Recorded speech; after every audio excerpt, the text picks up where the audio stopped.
ભાઈઓ, છેલ્લા આજે 4-5 કલાકથી અમદાવાદના દરેક પેટ્રોલ પંપે લાઈનો લાગી છે પેટ્રોલ અને ડીઝલ માટે.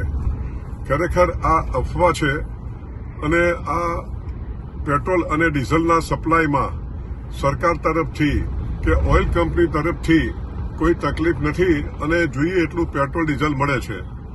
અમને સરકાર તરફથી કે ઓઇલ કંપની તરફથી કોઈ એવા આદેશો અમને નથી મળ્યા કે પેટ્રોલ અને ડીઝલ તમારે ઓછા પ્રમાણમાં વેચવાનું.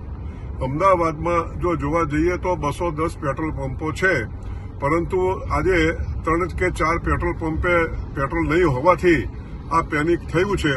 માટે હું પ્રજાને વિનંતી કરું છું કે આવી કોઈ અફવાઓ માનશો નહીં અને આપને જોઈએ એટલું પેટ્રોલ અને ડીઝલ મળવાનું છે.